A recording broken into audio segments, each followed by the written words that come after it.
हर हर महादेव, जय भोलेनाथ। दोस्तों आइए जानते हैं कुछ बहुत ही महत्वपूर्ण बातों के बारे में, बहुत ही महत्वपूर्ण उपायों के बारे में, जानकारियों के बारे में। पूज्य गुरुदेव के श्रीमुख से उन्हीं की कथा के दौरान जब वो बता रहे थे तो कुछ अंश को मैं यहाँ प्रस्तुत कर रही हूँ। तो चलिए सुनते हैं उन्हीं के श्रीमुख से बहुत ही महत्वपूर्ण जानकारी। पंचमी कौन सी तिथि? पंचमी, चाहे वो शुक्ल पक्ष की हो चाहे वो कृष्ण पक्ष की। शिव महापुराण की कथा है, आपको सुख अनुभव हो, कार्य सिद्ध। जिंदगी में कभी संपदा नहीं हो सकती, संपदा बढ़ती चली आपके बाद। संपदा बड़े और कष्ट नहीं आता, रोग बीमारी नहीं आता, आपके लिए तो लाभदायक है। समझ लो ये कथा।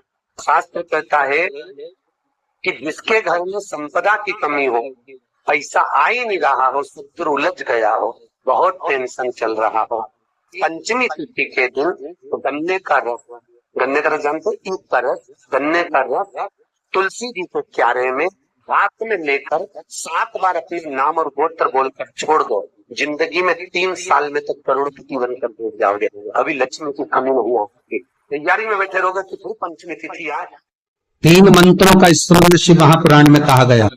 पहला ओम नमः शिवाय, दूसरा मार्कंडू जी के पुत्र मार्कंडेय, मार्कंड के पुत्र मार्कंडेय। मार्कंडेय जी की उम्र थी मात्र 12 वर्ष जीवित रहने की, पर पिताजी ने कह दिया था कि तू शंकर का भजन कर, तू शिव का स्मरण कर। अगर तूने शंकर का भजन करा तो ये पक्का है कि अकाल मृत्यु वो मरे जो काम करे चंडाल का, काल उसका क्या बिगाड़े जो भक्त हो महा काल का। काल का हरण करने वाला एक ही हो सकता है, वो महाकाल हो सकता है, उसके सिवा कोई नहीं। मार्कंडेय जी से कहा तेरी उम्र 12 वर्ष की है, केवल 12 वर्ष। पूछा पिता जी से चरण पकड़कर मार्कंडेय जी पूछते हैं मैं 12 वर्ष बाद मर जाऊंगा? हाँ, प्राण छूट जाएंगे।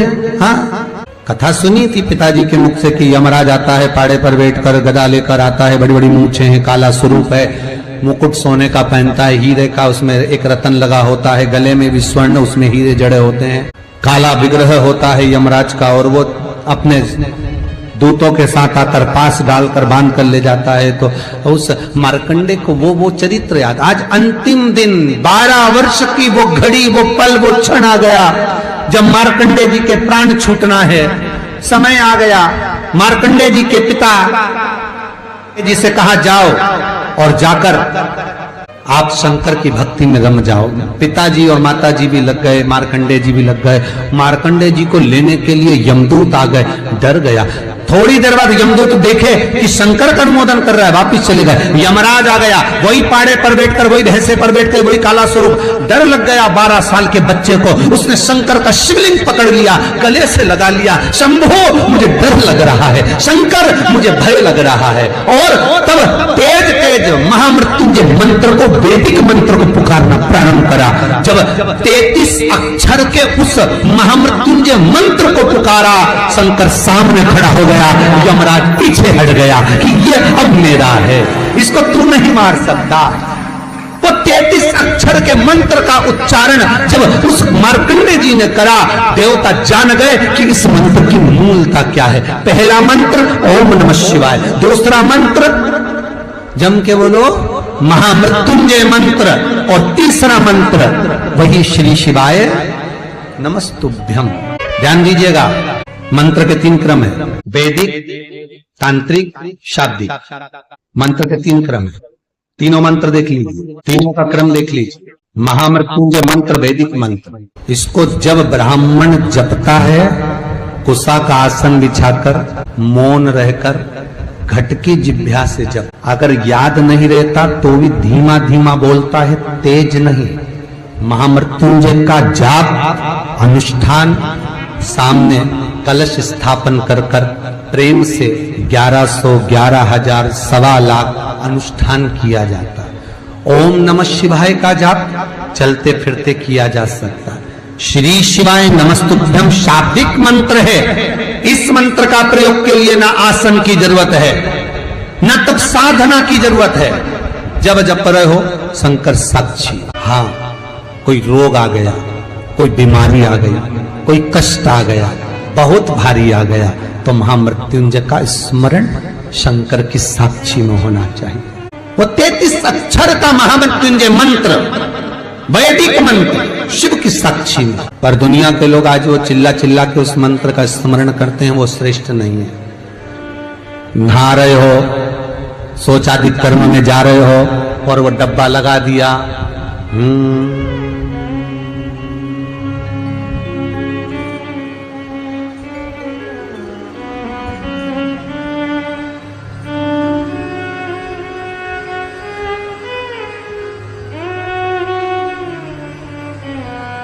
अब मंत्र चल रहा है, आप मन से बोलिए, बोलना आवाज नहीं आना चाहिए। आज भी स्कंद पुराण कहती है कि भगवान शंकर ने अन्नपूर्णा के दरवाजे पर पहुंचकर जब काशी में भिक्षा मांगी थी तो अन्नपूर्णा ने कहा था, ए शंकर, मैं उस गरीब से गरीब व्यक्ति का भी भंडार भर के रखूंगी, बस एक गलती नहीं होना चाहिए कि जहां भोजन बने उस स्थान पर बैठकर, उस स्थान पर खड़े होकर भोजन बनाते समय उस भंडार गृह में झूठा नहीं होना चाहिए। तो तुम्हें भर दूंगी भंडार। जिस प्लेटफॉर्म पर खड़े होकर माताएं भोजन बनाती, सब्जी बगाड़ती, वहीं पे हाथ में लेके चख लेती। नहीं, हरियो जगदम्बा, विचार तो करो। भले तुम भगवान को भोग नहीं लगा रही, पर पति तो परमेश्वर है। भले तुम भगवान को भोग नहीं लगा रही, पर पति तो परमेश्वर है। पति के लिए कहा परमेश्वर, मतलब भले भगवान की तुमने सेवा नहीं करी, भले अर्चना नहीं करी, भले पूजन नहीं करी, पर पति तो परमेश्वर है। सब में तो वही समाया। घर में जो सास रहे वो भी तुम माँ है, जो पिता रहता है वो भी तो बद्री ना रहे। तुम चक चक कर भी बनाना तो भी तुम्हारे घर में स्वाद नहीं रहेगा। और जिस मंदिर में, आश्रम में, भंडारे में जब तक भगवान का भोग नहीं लगता तब तक चखा नहीं जाता, चाहे नमक डला ना डला, मिर्ची डली ना डली, शक्कर डली ना डली, भंडारे के भोजन में जो मिला दिया, आखिरी में फिर भगवान ने अगर पा लिया तब चखा गया कि अब भोजन में स्वाद है कि नहीं है। तो कभी अन्नकूट की जो सामग्री बनती है, सब्जी बनती है, राम भाजी बनती है, राम भाजा बनता है, मिक्स वेज सब्जी बनती है, भगवान के भंडारे की कद्दू की सब्जी बनती है, उसमें आप भले मिर्ची ना डली, नमक ना डला, फिर भी घर में एक पूरी खाते होगे, वहां 4 निपटा क्या होगा? क्यों? क्योंकि वहां अन्नपूर्णा स्वयं देने के लिए तैयार खड़ी है। और हमारे घर में तुम चक चक के बना रही, बेटे को दूध भी दे रही तो बोतल में से 2 बूंद टपका के पहले चक। बाहर चले जाओ, बाहर चख सकते हो, बाहर जाकर पाओ, फिर बच्चे के लिए दूध में शक्कर मिला लो। चाय बनाते हुए गैस के ऊपर चाय रखी है, मई उकल रही, मई से चाय की चन्नी से लेके फिर चख ली। कैसे आए रे अन्नपूर्णा, ये तो बताओ। लोग कहते हैं हमारे घर में सारा सुख है गुरुजी, पर शांति नहीं है। हमने शांति ना जाने चली गई क्योंकि किचन में किचकिच भरा गई। शांति कहां से होगी? वहां इतना किचकिच भरा हुआ है। प्रेम, करुणा, वात्सल्यता, स्नेह, समर्पण समाप्त हो। तो उम्मीद करते हैं जानकारी आपको अच्छी और उपयोगी लगी होगी। अगर अच्छी और उपयोगी लगी तो एक लाइक छोटा सा अवश्य करिए। आप पहली बार मेरे चैनल पर आए तो मेरे चैनल को सब्सक्राइब करिए, बेल नोटिफिकेशन अवश्य दबाइए जिससे आने वाले वीडियो आपको समय से प्राप्त होते हैं। दोस्तों, कोई भी प्रश्न या सुझाव कमेंट बॉक्स में लिख सकते हैं। फिर मिलते हैं दोस्तों एक नई जानकारी के साथ नए वीडियो में। तब तक के लिए जय भोलेनाथ, हर हर महादेव, श्री शिवाय नमस्तुभ्यम। धन्यवाद दोस्तों।